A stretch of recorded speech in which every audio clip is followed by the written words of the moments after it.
d'ordinaire, nous ne disons pas ça, non, ici. Nous disons souvent bonjour, mais c'est bien écrit dans la Bible. Les apôtres avaient l'habitude de dire cela, surtout quand ils écrivent des épîtres. Nous bénissons le Seigneur pour sa grâce. Il nous accorde sa grâce de nous faire voir la lumière du jour. Et nous étions en sa présence, nous sommes en sa présence dans l'adoration. Nous sommes juste un dimanche après la résurrection. D'ordinaire, souvent les prédicateurs, les pasteurs, les responsables d'église prêchent de Thomas qui n'a pas voulu croire lorsque les disciples ont dit que Jésus était des passages. Ils n'ont pas voulu, Thomas n'a pas voulu croire à cela. Mais ce matin, puisque nous sommes juste un dimanche après la résurrection, c'est ce que le Saint-Esprit m'a mis ça à cœur de parler à son Église. Tout d'abord, juste une question. Comme Frère Raymond, il a la pédagogie pour faire cela, il aime bien poser des questions. Et du coup, je me suis fait vacciner par lui, il me transmet son vaccin. Donc maintenant, vous savez, un élève doit suivre son maître. C'est comme ça, hein? Même s'il n'est pas mon maître, mais bon. Mais nous sommes des condisciples, des confrères, des amis. Nous travaillons ensemble. Quel est donc le motif pour lequel que Jésus-Christ est mort? J'aimerais qu'un jeune réponde à cette question. Un jeune. Oh, il y a tes yeux qui croisent mes regards. Alors, je parle du petit-fils des frères Bonhomme. La Bible nous dit que Jésus est mort en 1 Corinthiens chapitre 15 au verset 3. La Bible nous dit que Jésus est mort pour nos péchés. Voilà. Il n'y a pas d'autre raison. La raison fondamentale, Jésus était mort, c'est pour nos péchés. Ça, même si vous oubliez tout, mais je pense que ça, c'est facile à retenir. Je crois avoir déjà entendu dire ici plusieurs fois le mot « avant la fondation ». Et je crois moi-même, la première prédication, j'ai eu à parler, à prêcher ici, je parlais de ça en Éphésiens chapitre 1er verset 4. Mais lorsque je me mets à feuilleter les pages de ma Bible, je trouve ce mot « avant la fondation » vient plusieurs fois. Ce mot « avant la fondation » vient plusieurs fois. Les chantes ont chanté tout à l'heure un cantique parlant de l'agneau. Et cet agneau avait été destiné depuis l'éternité passée. Depuis l'éternité, cet agneau avait été destiné, cet agneau était dans le plan des dieux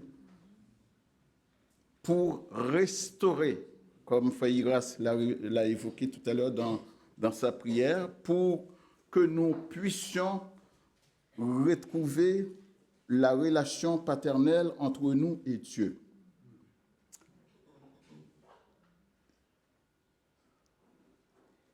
En 1 Pierre, chapitre 1er, versets 17 à 21, la Bible nous parle de cet agneau. Qui dit parler de cet agneau, automatiquement, ça nous oblige à parler de ce qui s'était passé dans le jardin d'Éden, automatiquement. Parce que cet agneau est destiné pour restaurer, pour réparer un tort qui avait été commis, Un tort qui, je dirais, c'est effroyable. Ce qui s'est passé dans les jardins. Nous savons bien que l'homme avait relation, Adam et Ève ont une relation saine avec Dieu, mais malheureusement, nous connaissons, moi j'appelle ça la catastrophe, ce qui s'est passé dans les jardins, le désarroi, la relation a été rompue, la relation a été brisée. Mais comme Dieu, c'est un papa, il aime ses enfants, il ne pouvait pas nous laisser dans le néant. Alors, Dieu a pris la décision. Avant de lire ce texte, mais tout ce que je vous dis là, tout est dans la Bible. Tout est dans la Bible. Hein. Nous avons souvent tendance, lors du service de Sainte-Seine, de comprendre que c'est comme si ce qui était arrivé, c'était un accident ou c'est quelque chose qui était arrivé comme un rajout ou c'est quelque chose qui, puisqu'il n'y avait pas d'autre solution, on fait ça. Jésus-Christ était bien dans le plan de Dieu pour sauver l'humanité. Je vous invite à lire 1 Pierre chapitre 1er, versets 21-25, qui nous dit, c'est surtout le verset 18-21 qui vont nous servir de matière à parler, à discuter. Je lis la parole. Et si vous évoquez comme Père celui qui juge selon l'œuvre de chacun, sans exception de personne, conduisez-vous avec crainte pendant le temps de votre pèlerinage. Sachant que ce n'est pas par de choses périssables, par de l'or, de l'argent que vous avez été rachetés de la vaine manière de vivre, que vous avez hérité de vos pères, mais par le sang précieux de Christ. Mais par le sang précieux de Christ, comme d'un agneau sans défaut, sans tache. Prédestiné, vous suivez avec moi s'il vous plaît? Comme au début, je parlais de ce mot fondation. Et en feuilletant ma Bible, pour ne pas dire que la liste n'est pas complète, hein, mais ce mot fondation, je l'ai trouvé 4 fois. Sans compter là de Éphésiens 1er verset 4, qui nous dit que Dieu nous a élus avant la fondation du monde. Là, je ne parle pas de ça. Mais là, je vais parler de la fondation prédestinée avant la fondation du monde et manifestée à la fin des temps à cause de vous, l'Église, à cause de moi, de la commune, de chaque personne, de chaque bâtisse, chaque établissement, chaque temple, dans la commune de Créteil, ou bien si je dis communale, régionale, départementale, pour ne pas dire nationale ou internationale, à cause de vous, seulement ce petit bout-là, à cause de vous, manifesté à la fin des temps à cause de vous. Prédestiné, verset 20, avant la fondation du monde. Et qui allait être manifesté à la fin des temps à cause de vous. Bien-aimés, ce mot agneau, c'est important pour un agneau sans défaut, sans tache. Dans l'Ancien Testament,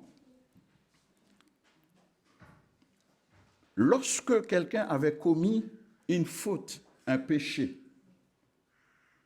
dans la communauté juive en Israël, il a fallu, pour que cette personne puisse retrouver le lieu, pour que cette personne puisse pénétrer le lieu du temple, il fallait que un animal mourir à la place de cette personne. Et ce que je vous dis là, nous trouvons ça surtout le livre de Lévitique, Lévitique chapitre 4, verset 35. C'est presque tout ce livre de Lévitique là qui nous parle des sacrifices. Et à partir de là, cette personne, l'animal en question qui est mort à la place de cette personne, ça a permis à cette personne de retrouver son état d'avant. Et nous comprenons lorsque l'Épître aux Hébreux qui nous dit que le sang des boucs et des taureaux ne pouvait pas nous donner la vie, il suffisait simplement pour couvrir les péchés. Mais il y a un sang qui est assez efficace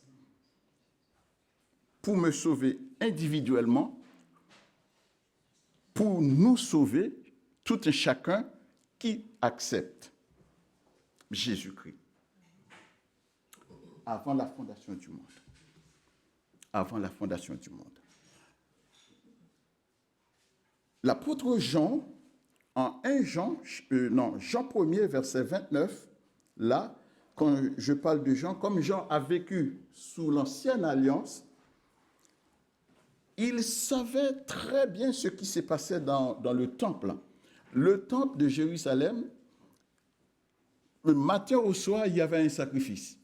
Matin au soir. Ah oui, il y avait un sacrifice, il y avait un agneau, un bélier, un mouton, un pigeon, je ne sais pas, mais il y avait toujours un sacrifice pour la restauration de la personne qui a commis tel ou tel acte. Et lorsque Jean a vu Jésus, lui l'a indexé en disant « Voici l'agneau de Dieu qui ôte le péché du monde ». Ce n'est pas une parole, comprenez bien. Bon, d'ailleurs, je vous pose une question. À part un agneau qui est mort, étouffé, mais quelle est la finalité d'un agneau? Un agneau, automatiquement, il va être sacrifié.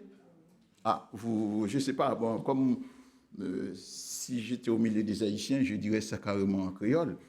Mais comme pas mon en ville, c'est mon en déyomier, comme je suis un campagnard, je ne suis pas un citadin. Or, le fait que je sais passer là, je sais ce que c'est un agneau, je sais ce que c'est un mouton, je sais une poule, un coq d'ordinaire, ces animaux-là, ces volailles-là, leur finalité, c'est la mort. Alors, c'est peut-être moi qui comprends ça comme ça. Lorsque Jean a dit « Voici l'agneau de Dieu qui ôte le péché du monde », c'est la mort de Jésus-Christ ici, il a prononcé. Avant la fondation du monde. Vous me suivez là? Ça va? Bien. Siméon, Luc chapitre 2, verset 35. Siméon, c'était un sacrificateur et c'est lui qui a eu l'honneur de présenter Jésus au temple.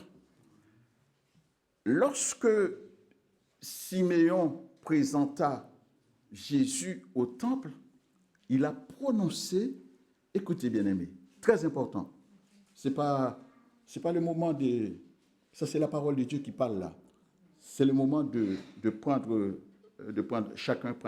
que chacun prenne son temps pour écouter ça. Vous imaginez,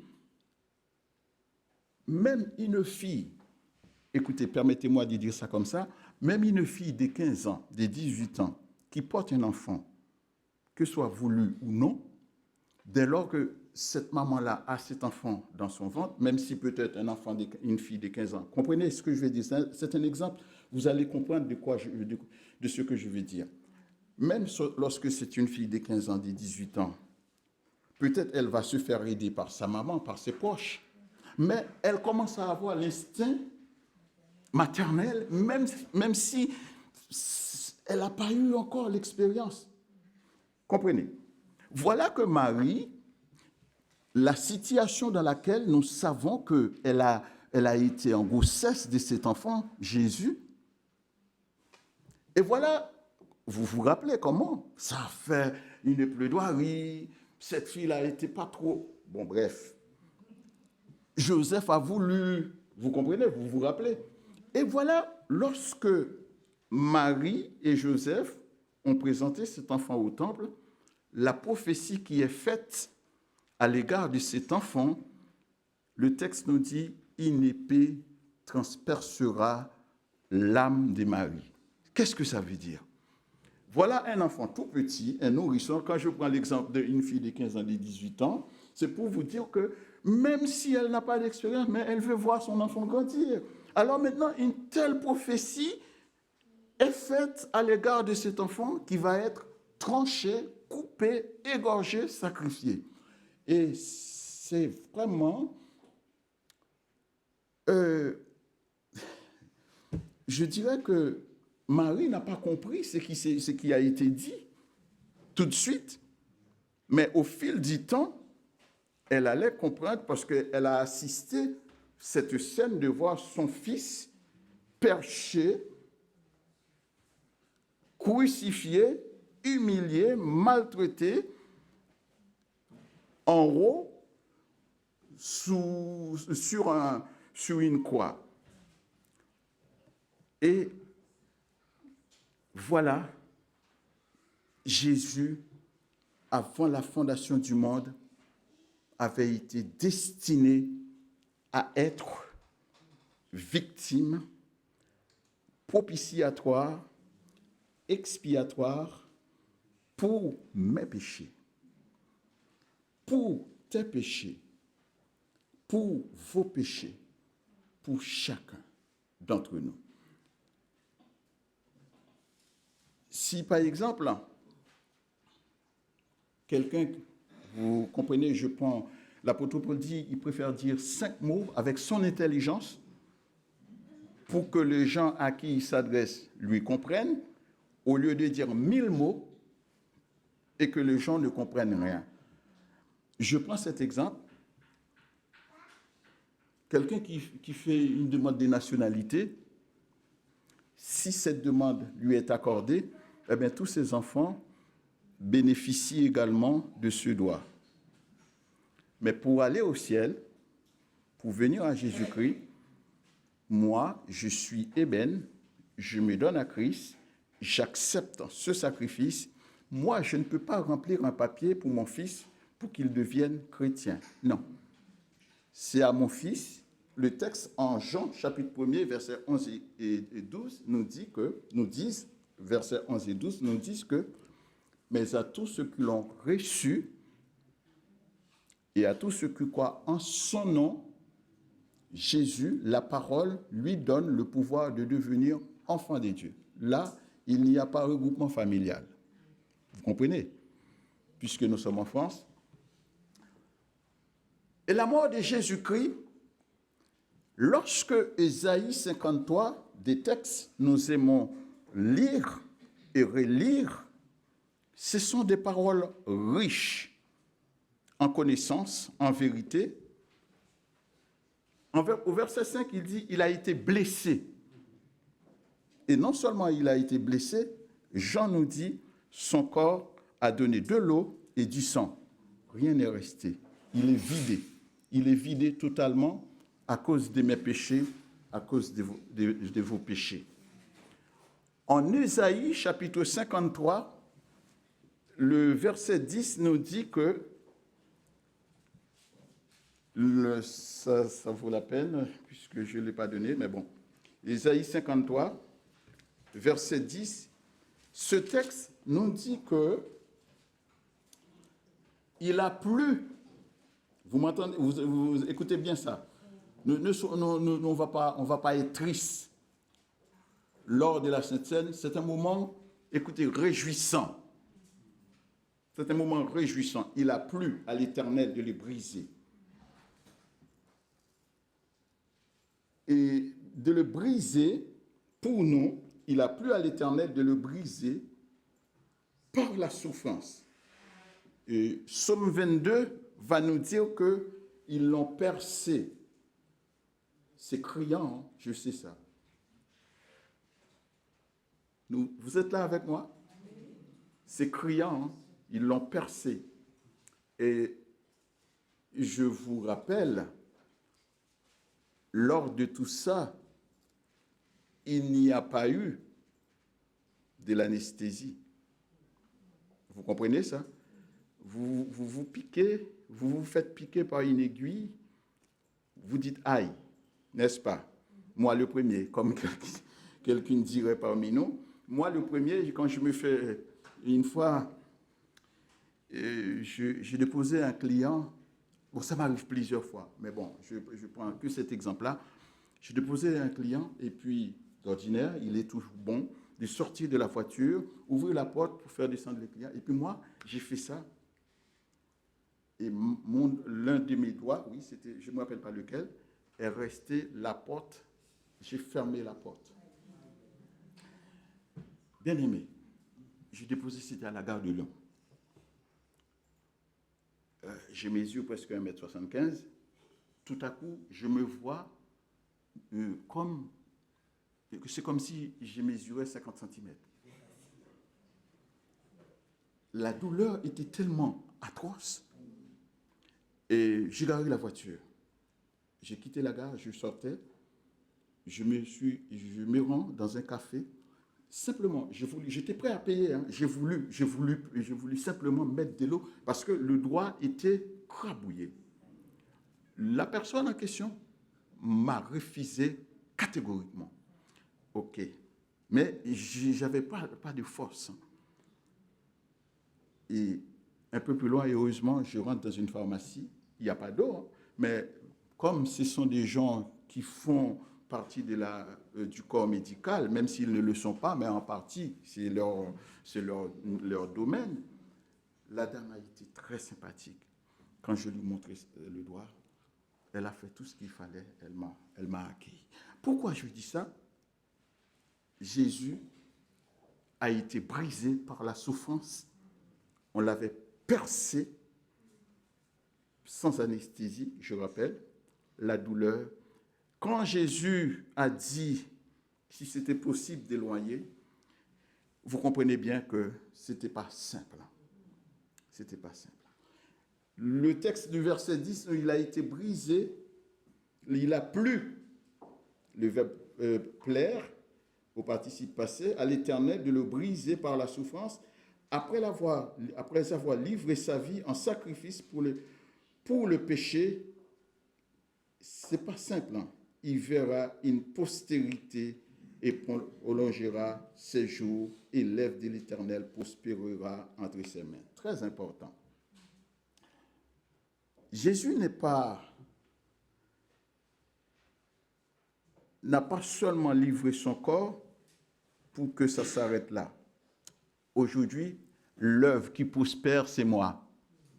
L'œuvre qui prospère, c'est vous. L'œuvre qu'il a accomplie, l'œuvre qu'il a faite sur la croix, c'est pour me racheter, c'est pour racheter l'église de Créteil. Comme je disais tout à l'heure, je ne sais pas la commune de Créteil combien d'assemblées, mais c'est pour chaque assemblée, chaque chrétien individuellement, l'œuvre que Jésus a accomplie sur la croix prospérera entre ses mains. Un frère disait tout à l'heure dans sa prière, là où il est monté au ciel, il intercède pour nous. Non, pas Pitimi Sangador. Nous ne sommes pas laissés pour compte. Pitimi Sangador, c'est dans le langage de la caille. Mais nous ne sommes pas des laissés pour compte. Nous avons quelqu'un qui est avec nous jour et nuit, et il a dit même tout le jour. Jésus, en Jean chapitre 12, verset 24, le texte nous dit, ça c'est un langage dans le milieu agricole, ce texte qui nous dit que si un grain, Jean chapitre 12, verset 24, il dit, en vérité, je vous le dis, si le grain de blé qui est tombé en terre ne meurt, il reste seul. Mais s'il meurt, il porte beaucoup de fruits. Voilà, Jésus-Christ, dans le plan divin, le Père a décidé de le livrer en sacrifice pour nous avant la fondation du monde.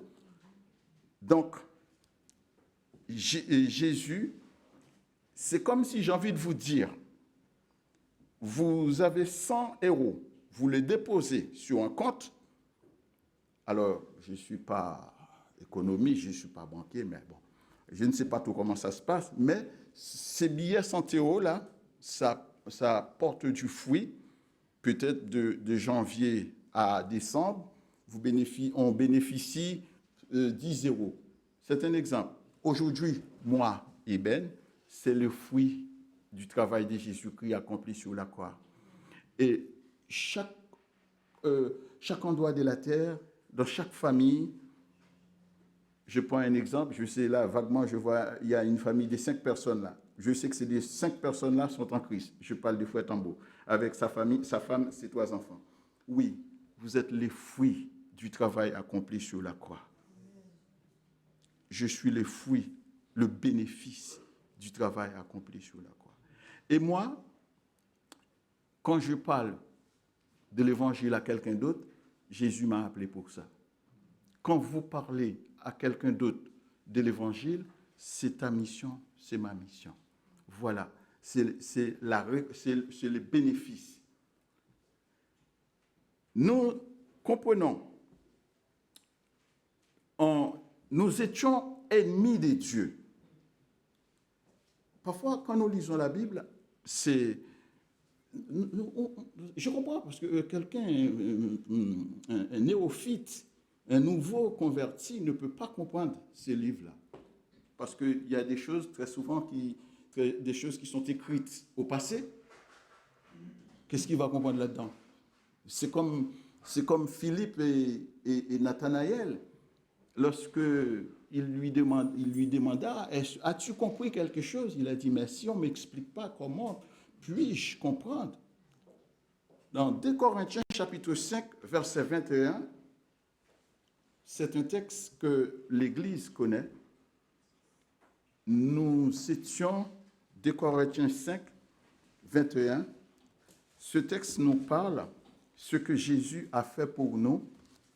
Nous étions ennemis de Dieu. Je ne vais pas dire comme frère Raymond, mais j'ai envie de dire allô, si vous êtes là, répondez-moi. Faites-moi signe dans les hôpitaux quand il y a quelqu'un qui est malade, on a besoin, ou bien on va dire même sur la voie publique, quand quelqu'un qui a un malaise, le médecin qui est sur place ou bien le pompier, souvent dit à la personne de faire un signe. Si vous êtes là, vous êtes là. 2 Corinthiens 5, verset 21, ce texte nous dit que,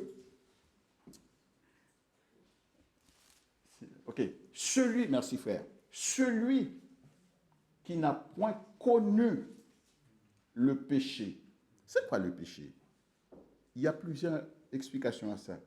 Ça s'appelle transgression, ça s'appelle désobéissance, ça s'appelle iniquité. Il y a plusieurs noms à ça. Mais tout simplement, basons-nous sur la désobéissance. Celui qui n'a point connu le péché, il l'a fait devenir péché pour nous. Pourquoi? La question est posée, mais la réponse est dans le texte. Pourquoi? Afin que nous devenions en lui justice de Dieu. Bien-aimés, réfléchissons un instant lorsqu'il y a un jugement.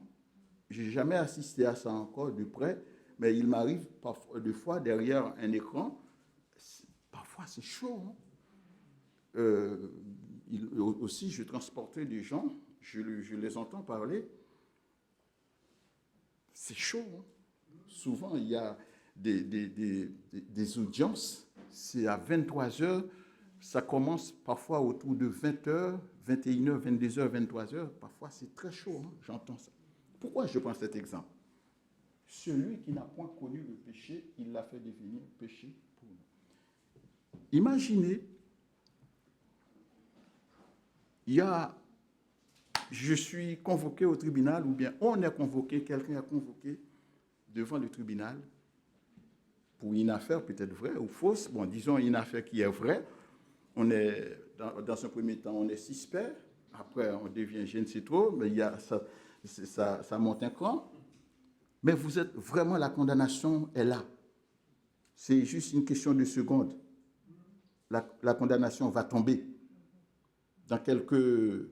Parce que tout ce monde-là, ils se mettent d'accord, ça va tomber dans une poignée de secondes.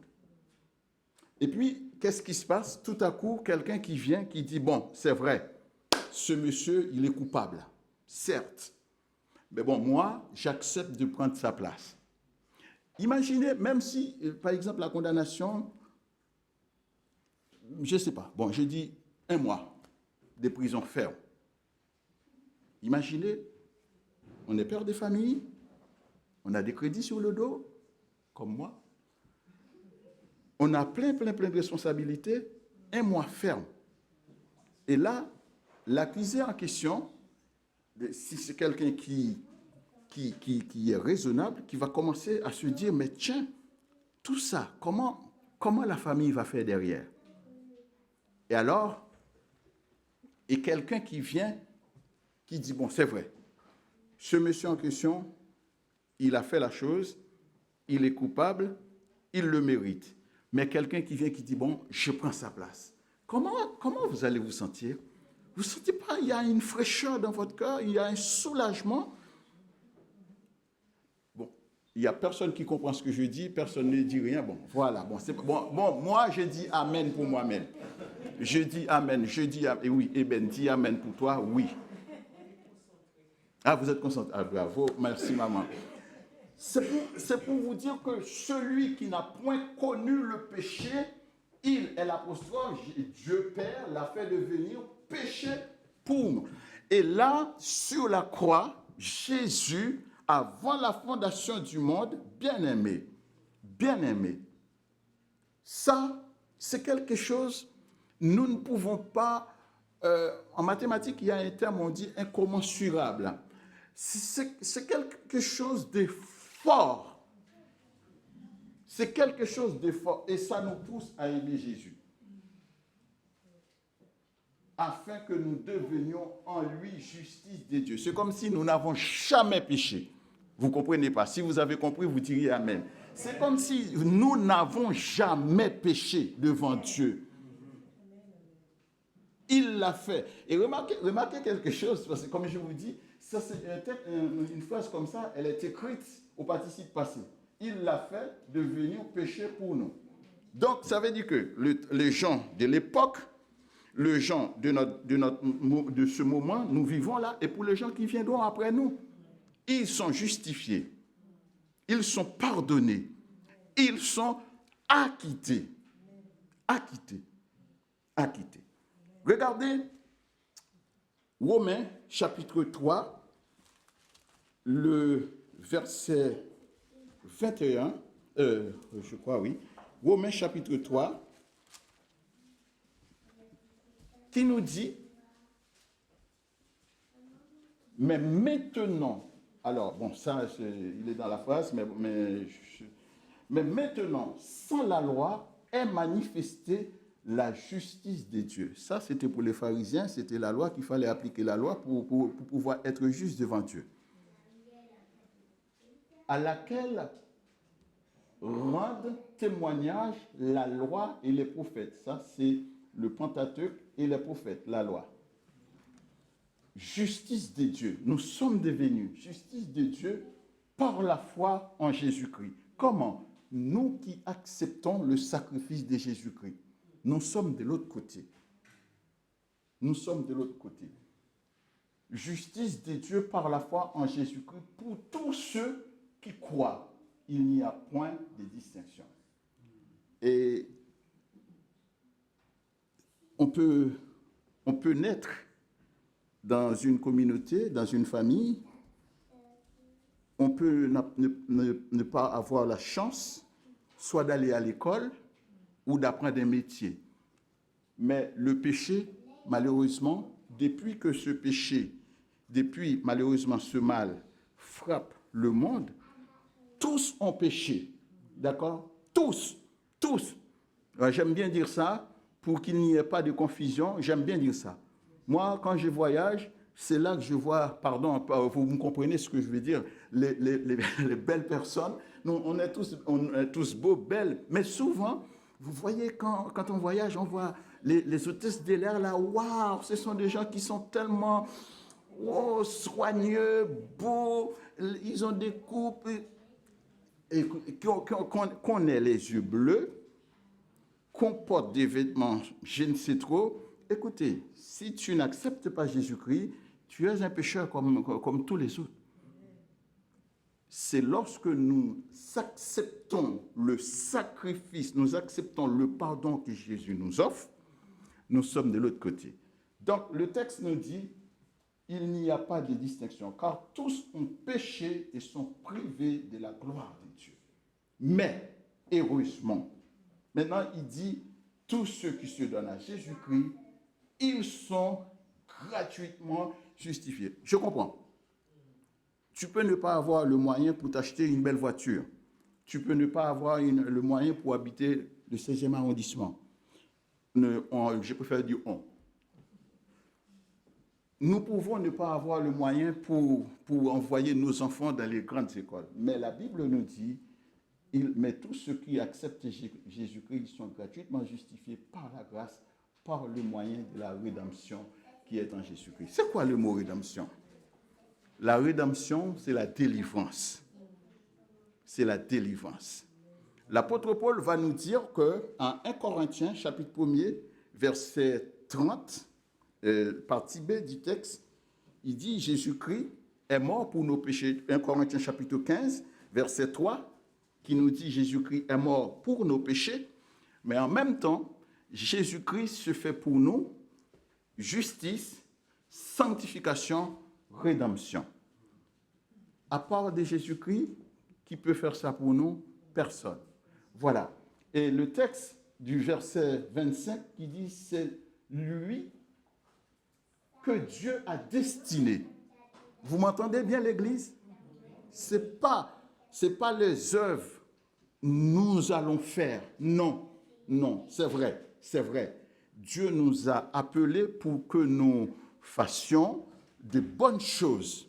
Mais ça vient après.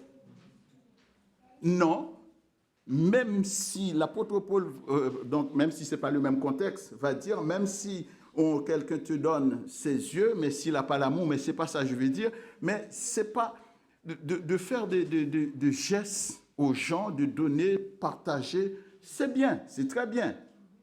Comme on les appelle des philanthropiques, des gens qui sont prêts à... Oui, c'est très bien, mais la Bible nous dit et que c'est lui que Dieu a destiné par son sang à être pour ceux qui croiraient victimes propitiatoires. Je comprends. Ces genres de mots, l'Église n'a pas trop l'habitude avec. Propitiatoire, expiatoire. L'œuvre de Jésus-Christ nous pardonne. L'œuvre de Jésus-Christ nous rend propres aux yeux de Dieu. Propitiatoire, afin de montrer sa justice. Voilà, tous ceux qui croient au sacrifice de Jésus-Christ sont purifiés. Et j'ai envie de vous dire quelque chose, je l'ai déjà dit, je crois que c'est ma mission. Il y a des gens qui pensent qu'il y a un péché, même quel que soit, même un péché de jeunesse, je ne sais pas, mais dès lors que, quel que soit le péché qu'on avait commis, une fois on vient à Christ, ce péché-là est pardonné.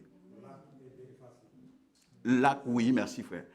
Quel que soit le péché qu'on a pu, je ne sais pas sa nature, ce n'est pas à moi de citer, mais dans ton cœur, tu le connais, n'est-ce pas? Mais moi, j'ai envie de vous dire, la parole de Dieu nous dit que, Ésaïe 1er, verset 18, qui me dit dans ma Bible, même si un péché, il a la couleur du cramoisi, c'est ce que Ésaïe 1er, verset 18 me dit dans ma Bible, Donc le sang de Jésus-Christ est capable de le rendre plus blanc que la neige.